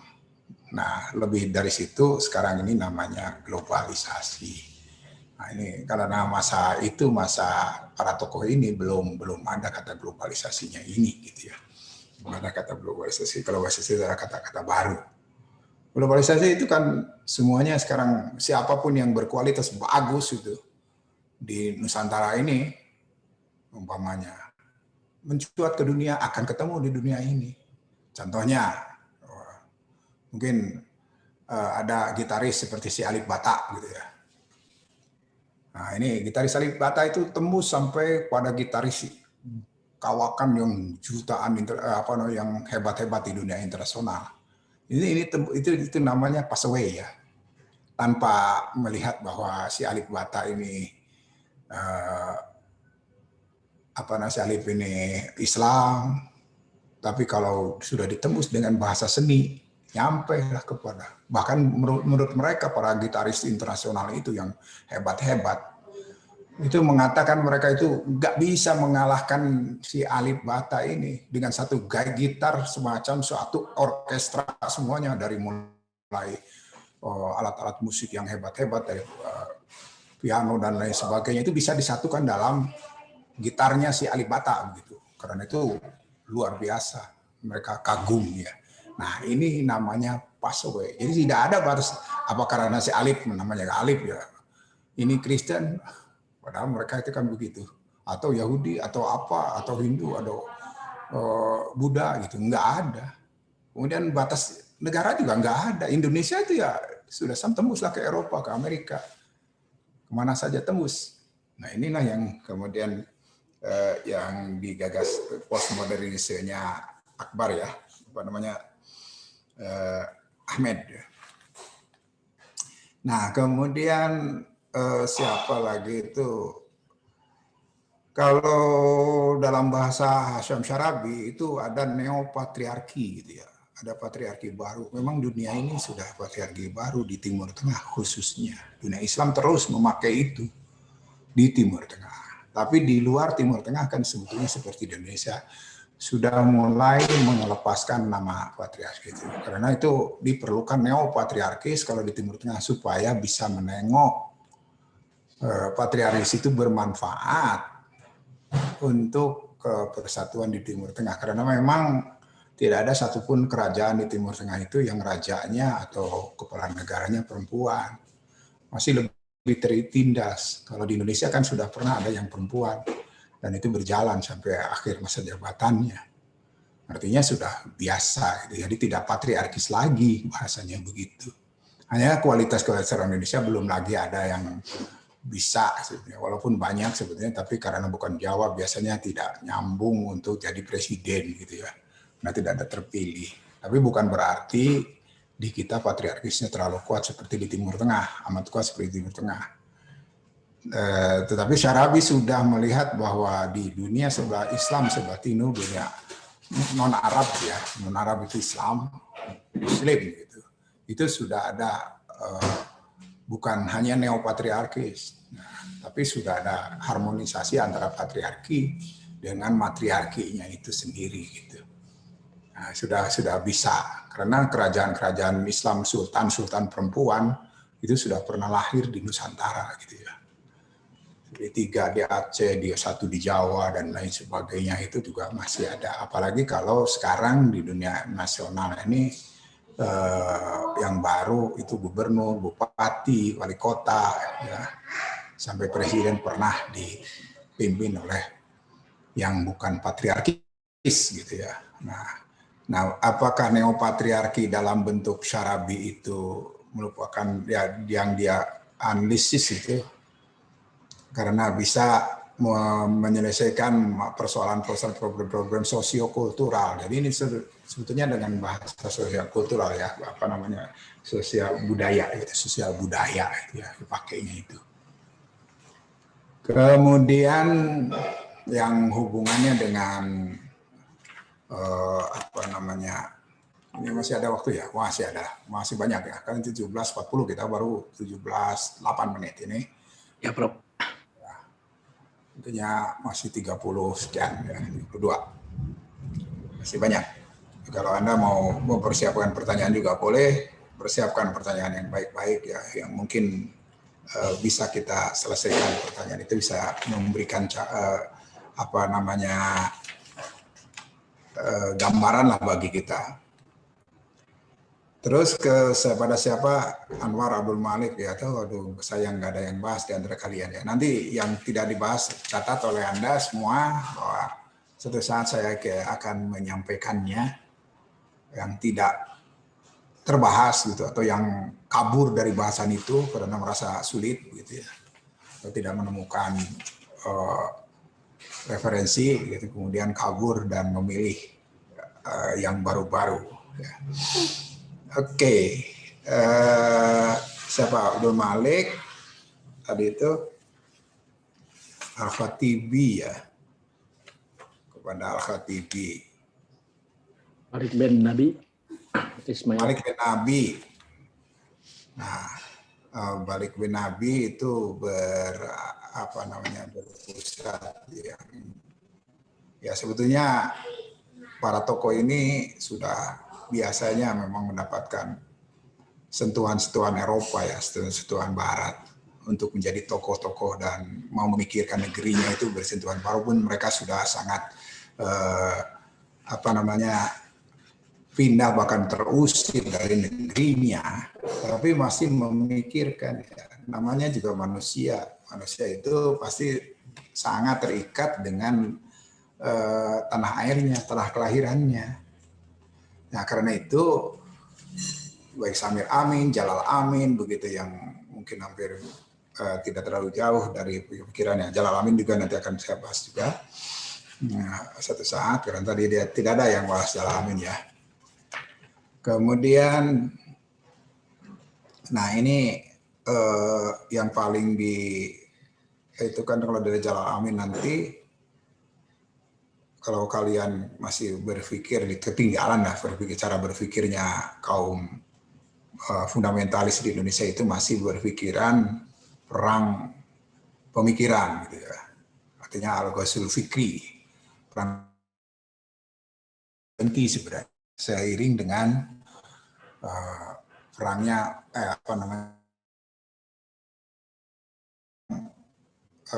Timur Barat, artinya perang dua superpower di dunia ini, yaitu Uni Soviet dengan Amerika Serikat. Nah, maka kemudian beralih perang itu, jadi sekarang ini perang peradaban ya, peradaban yang membawa ekonomi. Jadi di pasca modern itu perangnya sudah perang berbeda. Walaupun ada indikasi perang di antara keduanya ini sudah beralih sekarang ini, bukan hanya Timur dan Barat. Karena Cina walaupun berada di timur tidak disebut lagi timur ya. Tidak boleh. Jadi kata timur dan barat ini sekarang sudah luntur. Sudah luntur. Sekarang ini adalah perangnya adalah perang al-Ghazwu, kalau Arab itu al-Ghazwul Hadari. Al-Ghazwul Hadari. Jadi perangnya adalah perang peradaban yang sudah dimulai oleh Huntington dulu gitu ya. Huntington kan siapa lagi kalau tidak ada Uni Soviet sebagai lawan Amerika ini. Nah, maka kemudian Soviet dan muncul negara barunya yang walaupun pemikirannya masih sama atau ideologinya masih sama, tetapi arah politiknya sudah berbeda, yaitu Rusia sekarang ini, sehingga Rusia ini memberikan kebebasan untuk para pemberontak dari negeri-negeri kecilnya, seperti negeri-negeri Muslim yang dikuasai oleh Soviet itu kemudian terpisah ya, terutama di Asia Tengah ini yang banyak gitu. Mulai dari Turkmenistan, Azerbaijan ya, dan lain-lain itu yang ada di sana itu sudah terbebaskan dan menjadi negara-negara baru yang negara-negaranya adalah negara-negara Muslim ya. Nah ini walaupun sangat berbeda, kalau komunisnya Uni Soviet itu beda dengan komunisnya Rusia, Cina ya, Tiongkok. Komunisnya Tiongkok itu masih tetap kokoh, walaupun ada kaum pemberontaknya seperti Uighur gitu ya, Uighur pemberontak. Tapi sangat kuat di dunia bahwa Uighur itu pemberontak disebutnya. Beda dengan pecahnya Uni Soviet. Jadi pecahnya Uni Soviet di tahun 80-an ini membuat lemahnya atau hilangnya namanya komunis sosialis ini. Gitu. Nah, bahkan Cina sudah lebih dahulu meretorasi dan mereformasi kekomunisannya, walaupun partai yang berkuasa masih komunis sampai sekarang. Ini karena komunis Rusia, komunis Uni Soviet itu berbeda dengan komunis Cina. Kalau di Rusia dan Uni Soviet itu sebagai komunis merah begitu, kalau di Tiongkok ini kan komunisnya tirai bambu lah begitu disebutnya. Nah, tirai bambu ini. Saya ingin melihat bahwa dunia Timur Tengah ini sekarang sebetulnya sudah yang namanya tadinya oleh para pemikir disebut harus ada Pan-Arab. Pan-Arab itu seolah-olah jadi utopis ya. Pemikiran yang gamang ya, tidak pernah bisa akan terjadi. Jadi pemikiran semacam ini bagi tokoh-tokoh di Timur Tengah ini sudah tidak lagi barangkali berpikir, walau dulu itu pemikiran yang mungkin sangat dianggap sebagai realistis ya, tapi sekarang sudah tidak realistis lagi. Kenapa tidak realistisnya? Karena tidak pernah terjadi dan tidak akan bisa terjadi. Dalam pemikiran mereka yang lebih ini, termasuk juga sebetulnya yang para tokoh pemikiran yang masih hidup, seperti Hasan Hanafi atau Gamal Albana yang tidak terbahas ya. Gamal Albana tidak terbahas dengan pluralismenya, dengan dia pluralisme masyarakat Islam ya. Itu kalau mau lihat pluralisme di Timur Tengah itu sebetulnya Gamal Albana ini yang menjadi adik dari Hasan Albana, pendiri dari Ikhwanul Muslimin ya, Ikhwanul Muslimin. Tapi kemudian adiknya ini yang bungsu kemudian menjadi penentangnya. Karena tidak lagi menggunakan kata Ikhwanul Muslimin. Kalau saya lihat pertentangannya justru pada Ikhwanul Mu'minin sekarang ini. Karena menurut beliau ini persaudaraan keimanan lah yang lebih kokoh, yang bisa dikedepankan daripada di Timur Tengah terutama. Karena Ikhwanul Muslimin sudah tidak bisa ditegakkan lagi. Walaupun sudah diekspor ke berbagai negara, semua negara tidak ada yang mau menerima. Tidak ada yang mau menerimanya begitu, bahkan menjadi kelompok teroris. Kenapa disebut kelompok teroris? Karena kelompok pemberontak di setiap negara. Pemberontak di mana-mana itu disebut teroris. Gitu. Jadi kalau ada pemberontakan di Nusantara ini, maka bisa dikategorikan teroris gitu. Jadi pemberontaknya Aceh, pemberontaknya NI, Negara Islam Indonesia, atau pemberontaknya RMS, Republik Maluku Selatan, atau Papua Merdeka. Itu semua kan sebenarnya yang sudah resmi di dunia internasional sebagai organisasi terlarang dan pemberontak, begitu sebetulnya, pemberontak. Nah, dalam pemberontak itu, pemberontakan ini, dan sekarang muncul lagi pemberontak dan terlarang itu FPI dengan HTI di Indonesia ini. Saya yakin yakin sekali kalian masih ada yang begitu gitu, masih ada yang pro ke FPI, masih pro kepada HTI juga. Nah, bisa lihat dari pertanyaan-pertanyaan tadi gitu ya, sebenarnya yang selalu dikemukakan itu akan terlihat. Saya ingin kalian itu berbenah diri lah dalam cara berpikir, berbenah diri, atau paling tidak hati-hati cuma untuk bertanya, karena ketahuan oleh dosen gitu ya. Ketahuan oleh dosen itu. Mungkin kalau dosen yang setuju saja dengan HTI dan FPI itu pasti mereka malahan bukan hanya mengkritik, tidak akan mengkritik, bahkan memujinya gitu ya, akan memujinya begitu. Tapi kalau saya yang namanya oleh pemerintah ya, kalau sudah terlarang ya sama dengan PKI dengan komunis gitu ya, tidak boleh lagi berpunya kegiatan di Nusantara ini gitu. Tapi kalau masih banyak kegiatan-kegiatan dan bahkan pemikirannya masih menonjol, kalangan dosen juga begitu, itu artinya satu saat itu akan bisa, kalau masalah-masalah besar di Nusantara, di nasional ini sudah mulai terkikis, maka akan turun nanti ke bawah dan akan mengikisnya yang ada di bawah-bawah ini gitu, termasuk di kalangan mahasiswa sendiri. Nah ini silakan Anda bertanya dulu karena waktu itu sekarang tinggal 21 menit lagi. Kalau saya ngomong terus, walaupun masih banyak sebetulnya yang harus saya bicarakan, tapi Anda pasti akan bosan lah kalau saya ngomong gitu terus. Gitu. Mendingan membuahkan respon ya, memberikan respon dari ketidakmengertian, dari ke problem, dari masalah, ya, bahkan dari kontroversi saya dengan kalian semua begitu ya, bisa jadi.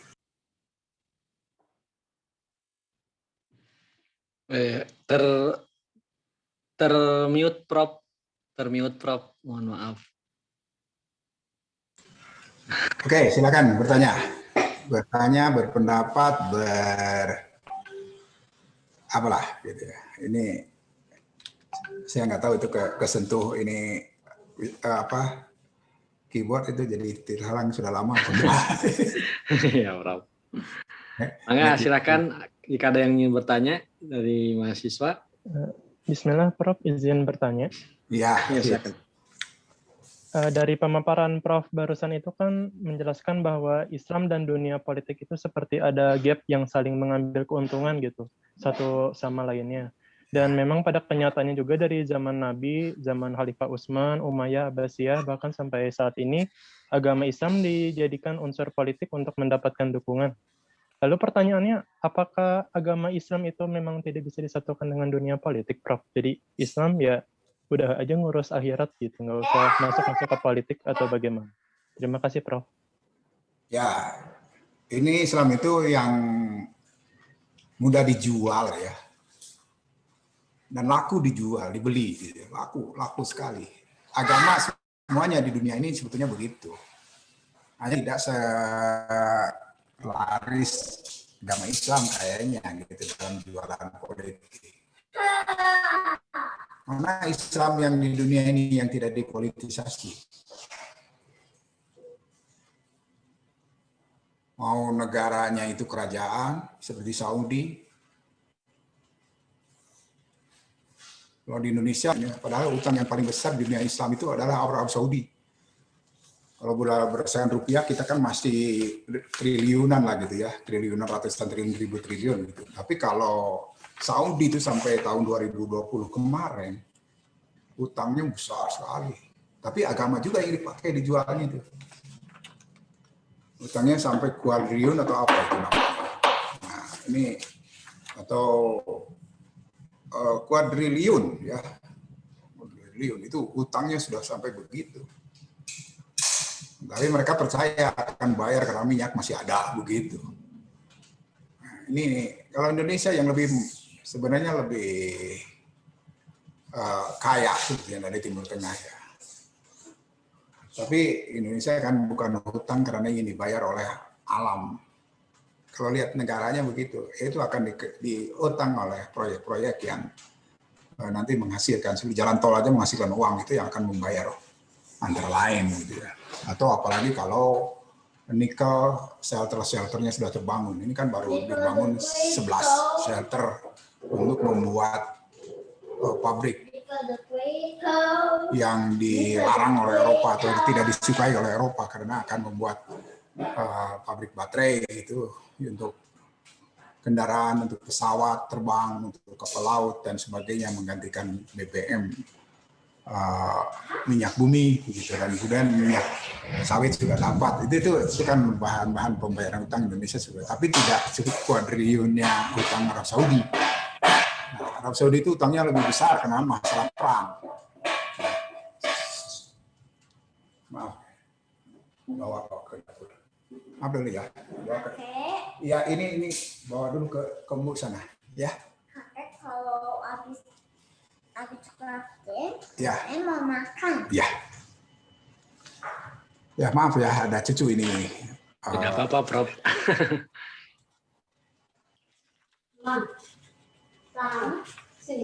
Ya, kita lanjutkan lagi bahwa ya masalah apa tadi ya. Jadi terganggu juga. Pak Desi barangkali mengingat sedikit ya.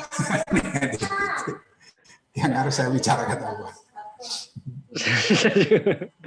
Sama maksudnya, jadi suara yang itunya yang keras.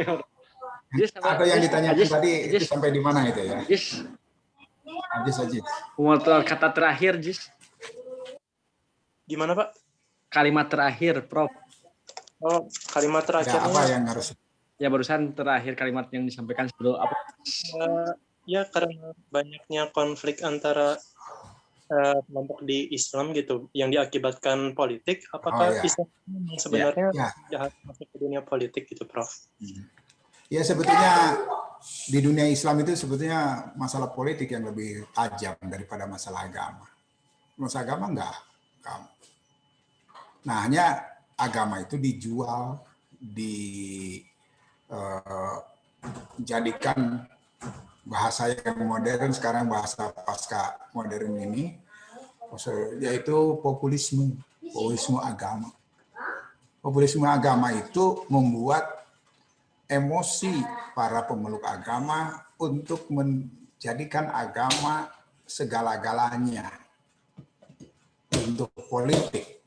Nah, ini di sini populisme agama itu dijadikan segala-galanya. Makanya sedikit salah itu yang dibawa itu agama. Sedikit salah dalam keadilan, sedikit salah dalam undang-undang, padahal tidak ada hubungannya dengan agama. Bahkan neraka dibawa-bawa, gitu. Surga dibawa-bawa. Ini kan lebih mudah caranya daripada pakai undang-undang. Karena pakai undang-undang, pakai yang disepakati dalam kehidupan ini, itu sudah sulit diganggu gitu ya, sulit diganggu karena itu memang dibuat oleh kita untuk membatasi kita. Tapi kalau bahasa agama kan masih bebas, masih luas. Dan pemeluknya memang pemeluk yang sekarang ini adalah pemeluk yang emosional. Gitu. Di mana saja di Timur Tengah, di mana saja itu pemeluk semua. Karena itu ricuhnya politik seperti Suriah, umpamanya, tapi agama yang dipakai. Makanya sulit sekali bebas itu Suriah itu karena ya dari problem yang dihadapinya. Karena rakyatnya beremosi agama, negaranya kuat, berpegang pada undang-undang, gitu, berpegang pada peraturan yang terjadi di situ. Sedangkan rakyat pemberontaknya tidak menggunakan itu. Contoh saja sekarang ya. Sebetulnya persidangan terakhir dari pelanggar COVID atau protokol kesehatan yang tidak mau dengan cara yang sesuai dengan undang-undang, ngamuk. Cara sesuai undang-undang itu apa? Ya, di bawah undang-undang itu kan ada aturan-aturan berikut pada masa pandemi ini. Ya, karena itu sidang harus online, tapi nggak mau membuat keributan. Nah, ini bahasanya akhirnya kan bahasa agama yang dipakai lagi. Bahasa agama, emosi agama yang dipakai. Bahkan titel-titel agama pun dipakainya di situ. Nah, ini kan bahasa agama tuh mudah sekali dan mudah dijual. Makanya dijualnya apa? Dijualnya hanya sekedar kebutuhan duniawi. Politik kan sudah kebutuhan duniawi. Siapa yang berpolitik tanpa kebutuhan duniawi, yaitu pangkat jabatan negara, presiden, gaji dan lain sebagainya, kesejahteraan rakyat. Nah, itu adalah duniawi semua. Yang dipakai itu alat-alat duniawi. Ini masih terlalu rendah gitu kalau bahasa agamanya, yang sebenarnya wala tasyaru bi ayati tsamanan qalila. Ini hanya masalah duniawi saja, sedikit sekali. Sedikit sekali. Hanya karena itu. Nah, kalau kemanusiaan bisa lebih mahal. Kemanusiaan itu menyelamatkan manusia dari pertumpahan darah, gitu, dari kelaparan, dari itu dari kesehatan yang terganggu, gitu ya. Selamatkanlah gitu. Itu. Tapi dikorbankan semua dengan namanya nafsu, serakahnya manusia dikorbankan semua oleh kita. Ya, kita mengorbankan itu semua. Nah, karena itu kalau sudah ada di pasca modern ini, bahkan bukan pasca modern sekarang ini, pasca kebenaran, post truth gitu ya.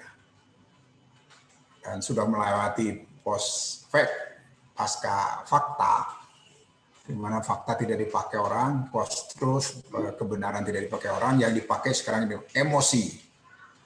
Yang dipakai orang itu emosi dalam dunia dalam dunia media sekarang ini, emosi dalam dunia media. Ada disentil sedikit saja menyebar seluruh jagat, kemudian emosi, belum tahu itu sebetulnya apa, tetapi kemudian sudah digoreng, begitu, sudah digoreng, sudah ya semacam begini. Jokowi sudah berulang-ulang kali di Indonesia ini tidak mau menjadi presiden untuk ketiga kalinya, dan bahkan akan jerumuskan dia, akan menampar pipi dia, katanya begitu. Tapi terus saja digoreng. Ini digoreng itu dibuat hoax, kebohongan. Padahal beliau itu akan berhenti. Gitu. Sudah berulang-ulang terus diucapkan, tetapi tidak pernah mau didengar, karena yang mau diangkat itu adalah emosi rakyatnya supaya ngamuk dan supaya bisa menjatuhkan kepresidenan sekarang. Karena kalau dijatuhkan melalui DPR, MPR, dan melalui jalanan nggak bisa. Karena sudah sesuai undang-undang. Dialah yang dipilih secara mayoritas di Nusantara ini oleh mayoritas, sedangkan yang bersuara besar untuk menjatuhkannya hanya sedikit. Nah, maka dibakarlah emosinya supaya begitu. Karena yang lalu-lalu juga yang kuat-kuat itu dijatuhkannya itu sebenarnya oleh emosi rakyat. Bung Karno itu jatuhnya karena dia menjadi presiden seumur hidup. Nah, Pak Harto yang diuntungkan. Soeharto itu turun juga karena emosi masyarakat, mahasiswa, karena ekonomi jatuh di dunia ini semua. Kemudian mahasiswa tampil, dan tampillah Amin Rais sebagai bapak reformasinya. Nah, karena Amin Rais bisa menyulut mahasiswa itu kemudian untuk kira-kira bahasanya mengepung istana. Gitu. Pak Harto akhirnya turun juga. Walaupun Pak Harto itu juga diangkat oleh semua partai yang menyetujuinya semua untuk terus gitu. Tapi karena rakyat, Pak Harto turun juga. Nah, begitu SBY dan karena yang lain-lain itu walaupun berbahasa agama, tidak berbahasa agama itu muncul Gus Dur tampil jadi presiden, tapi tidak berbahasa agama itu benar bagus. Kalau tidak berbahasa agama akhirnya bahasanya pluralis. Diakui oleh semua agama di Indonesia ini, Gus Dur namanya. Walaupun dia bertitel kiai, tapi tidak membawa negara ini menjadi negara agama atau berbahasa agama atau pakai populisme agama. Bahkan nama partainya saja yang dibuat itu Partai Kebangkitan Bangsa. Tidak ada hubungannya dengan agama dan NU. Nah, kemudian diturunkan juga oleh yang mengangkatnya Dan kemudian wakilnya perempuan yang tadinya tidak boleh perempuan itu dengan populisme agama namanya tidak boleh perempuan jadi presiden. Ternyata menurut undang-undang karena undang-undang yang kuat dia harus wakil presiden yang harus naik. Ya, selemah apapun ya naiklah gitu dan tidak boleh diganggu akhirnya sampai akhir jabatannya juga. Jadi setengah-setengah untuk masa jabatan Gus Dur, setengah untuk masa jabatan Mega. Nah, baru setelah itu yang paling kokoh lagi dipikir rakyat yaitu SBY yang sekarang gonjang-ganjing bertempur bersama di partainya sendiri gitu ya, di partainya sendiri karena mungkin sudah akan terganggu oleh hal-hal yang lain. Wallahualam, saya nggak tahu itu soal-soal politik, tapi masih tetap akan menjadi hal yang karena apa namanya populisme agama sudah mulai hancur di hadapan Jokowi sekarang ini, muncul populisme yang lain, yaitu populisme karena pernah menjabat 2 periode, kemudian menguasai partai, sekarang berseteru dengan sesama partainya, ramai juga di situ. Yang urusannya dalam partai kemudian mau membawa-bawa negara. Nah, ini nih yang membuat ricuhnya negeri kita sebetulnya. Negeri kita begitu. Tetapi itu saya yakin satu saat ini ada yang memunculkan lagi masalah agama, terutama dalam persidangan-persidangan terakhir ini. Masalah agama akan terus digunakan. So, Abbasiyah dengan Umayyah dulu di agama juga. Ali dengan Umayyah, Muawiyah, Bani Umayyah juga agama dipakai. Spanyol itu apa namanya dengan Muawiyah dengan Abbasiyahnya berseteru juga agama yang dipakai. Kemudian kepentingan orang berekonomi dari Eropa ke Yerusalem juga kemudian agama yang dipakai, salib yang dipakai. Padahal semuanya adalah kegiatan ekonomi sebenarnya yang dimiliki mereka. Ya, terutama dari Vatikan. Ya, Vatikan menyewa orang-orang yang bisa berperang dari tentara bukan tentara salib, tapi diberi label salib saja, yaitu tentara yang bisa mengamankan dari kaum apa namanya pagan di Eropa untuk bisa membawa, menggiring, membawa apa namanya, mendampingi pasukan gereja gitu, bukan pasukan gereja, apa namanya, kebutuhan ekonomi gereja sampai di Yerusalem. Dan itu perjalanannya adalah perang demi perang. Inilah yang namanya perang salib begitu. Pertama kali berhadapan dengan gereja Timur, kaum Nestorian, jadi dari Syrian Timur. Kemudian setelah sampai di Turki dan Anatolia, kemudian berhadapan dengan Islam. Nah, baru begitu. Itu baru padahal orang Islam biasanya menerima mereka yang kedatangan itu, tetapi kemudian karena ada dualisme Islam agamanya yang berinduk kepada Muawiyah, Bani Umayyah dan Bani Abbas, maka kemudian ini menjadi ricuh dan bahkan ada segitiganya, Abbasiyah, Umayyah dan Syiah begitu. Itu yang meramaikan perang salib. Yang satu kalau melihat kenyataannya perang salib itu adalah perang ekonomi yang masing-masing punya kekuatan. Pada saat salib itu bisa berlindung ke Bani Abbas, maka dia berpihak kepada Abbas. Pada saat tidak menguntungkan berpihak ke Syiah, ya dia akan Syiah, membela Syiah.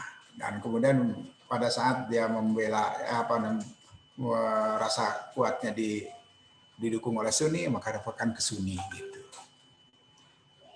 Nah begitu. Jadi begitu, itu agama masih kuat ya untuk dipakai oleh siapapun itu ya. 3 menit lagi. Barangkali satu pertanyaan terakhir. Akan ada yang menyampaikan kembali?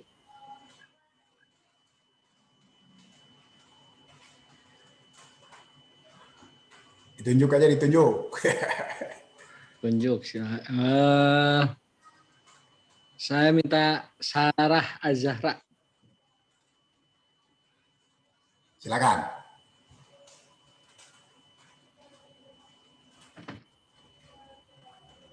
Ada Sarah?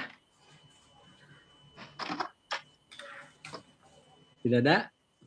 Itu paling tidak supaya gambarnya bergerak ya, jangan tidak bergerak. Ya. Syifa Fitria. Ini, saya sepertinya baru dengar nama Syifa Fitria. Nah, ini belum pernah bicara artinya. Di kelas ini maksudnya kayak gak ada nama ini. Oh iya, Syifa Fitria ini ya. Kayaknya nggak Fitriaan. Ya, silakan, Pak. Mau bertanya? Belum ada, Bapak. Oh, belum ada ya. Saya minta Sheila Melinda. Sheila.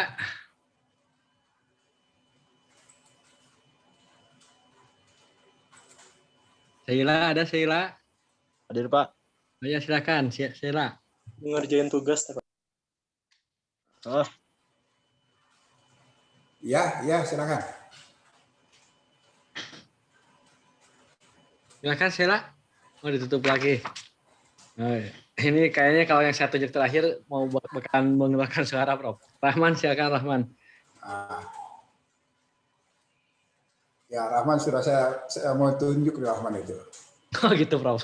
Ya. Oke. Tapi sudah dipilih. Bismillahirrahmanirrahim. Ya, Pak.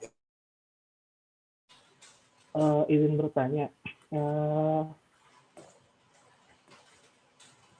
Islam itu kan maksudnya Nabi Muhammad itu kan Nabi terakhir yang mana dilahirkan di Mekah, yaitu di kota Arab, bukan di Mekah gitu ya. Maksudnya masih daerah Arab dan masih daerah timur.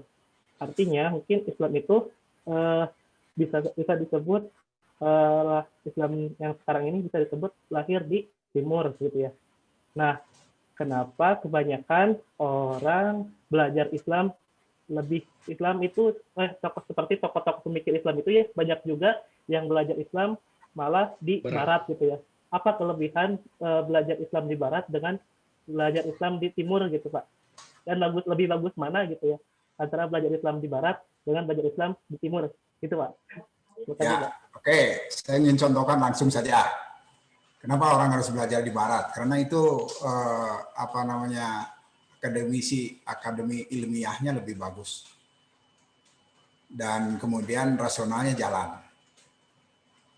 Itu dibandingkan dengan yang belajarnya di Timur Tengah. Yang menggunakan menghafal, ya memang hafalannya banyak, gitu, tapi rasionalnya kurang. Ya, hanya beberapa orang saja. Kalau yang dulu-dulu orang seperti belajar di kedua belah pihak, umpamanya Alwi Shihab, umpamanya ya. Itu belajar di Timur Tengah, belajar di Barat. Kemudian Harun Nasution belajar di Mesir, belajar di Mekil, gitu ya.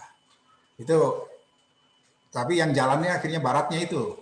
Makanya orang-orang Timur Tengah yang kritis-kritis, yang kemudian menjadi para pemikir itu di Barat. Kenapa jadi begitu? Bukan berarti Barat lebih bagus dalam hal pendidikan dan lain sebagainya. Tetapi bisa mencerahkan orang, bisa menganalisis kesalahan, kekeliruan, dan kemudian memberikan solusi-solusi. Nah, coba sekarang ini juga di kita ada dosen yang di Barat ya. Kalau saya, analisis saya kurang begitu tajam begitu dan tidak punya kemampuan untuk itu, apalagi kemudian kebahasaan pemain gitu. Tapi kalau Pak Cucu yang berpendidikan Barat itu bisa jadi kiai Barat itu. Nah, tapi bukan berarti itu Pak Cucu itu berasal dari sana pendidikannya, tapi pendidikan yang tetap kuatnya itu adalah dari pesantrennya itu, dari dulunya sebelum pergi ke sana. Orang Indonesia biasanya sangat kuat dulu di sini. Bukan berarti kuatnya dari sana. Nah, ada orang-orang yang seperti itu. Jadi kuat dulu di Timur Tengah, kemudian baru pergi ke sana. Nah, itu hanya untuk mengkonfirmasi dan memperkuat pemikiran mereka, apakah bisa berpikir seperti mereka dan kemudian bisa memberikan solusi-solusi. Nah, di Indonesia ada lagi yang lain seperti Cak Nur umpamanya. Cak Nur itu sebelum pergi ke McGill itu ya sudah hebat lah di sini, makanya pikiran keindonesiaan dan pemikiran Islam yes, Partai Islam no itu sebelum pergi ke Timur Tengah, ke Barat. Sudah sejak dari jadi mahasiswa ya, jadi ketua mahasiswa Islam Indonesia gitu ya. Jadi ketua himpunan mahasiswa Islam ya. Ini sudah begitu. Di Indonesianya sudah begitu. Nah, Munawir Sadali sudah begitu dari Indonesianya, bukan dididik di sana kemudian jadi begitu, tidak. Kalau saya yang dididiknya di Timur Tengah dan di Indonesia, ya seperti begini, analisis saya rendahan. Begitu. Analisis saya rendahan. Nah, gitu. Karena ya saya juga ingin konfirmasi bagaimana ke barat timur, tapi saya tidak mampu untuk itu gitu. Sudah tidak mampu. Nah, mungkin juga sudah keterlambatan terjadi, karena sudah jadi guru besar itu terlambat terjadi, bisa terjadi gitu. Nah, tapi sebenarnya itu hanya konfirmasi saja. Pemikiran itu tetap dari kelahirannya itu sendiri. Beda yang pergi dari tanah airnya sejak kecil, sejak bayi gitu. Kalau sejak bayi dari sana ya itu sudah baru cetak di sana di Eropa gitu. Sama seperti yang dicetak sejak SD itu sudah pergi ke Timur Tengah, ya itu adalah ke Arab-Araban yang muncul. Tapi kalau yang sudah keluar dari SMA kemudian baru ke Timur Tengah, nanti nasionalisme Indonesianya itu ke Indonesianya kuat. Nah, apalagi kalau belajar di baratnya itu hanya pasca sarjana. Seperti tokoh-tokoh Indonesia ini kan banyaknya pergi ke barat itu setelah sarjana. Jadi sudah kuat ke Indonesiaannya itu. Yang tidak kuat ke Indonesiaannya itu biasanya dari SD atau sejak lahir berada di Timur Tengah baru pulang ke Indonesia. Itu membawa budaya Arabnya terus sangat kuat ke Indonesia.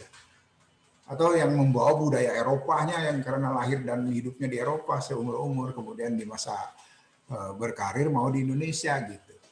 Nanti itu kan akan terjadi hal yang seperti itu. Alhamdulillah ini sudah lewat 5 menit juga ya. Terima kasih, mudah-mudahan kita bisa berlanjut lagi pada hari-hari berikut ya. Assalamualaikum warahmatullahi wabarakatuh. Banyak Pak Sis. Ya. Ngatur nuhun Prof. Ya, oke. Mudah-mudahan Abdul biasa belajar di Jerman, Prof.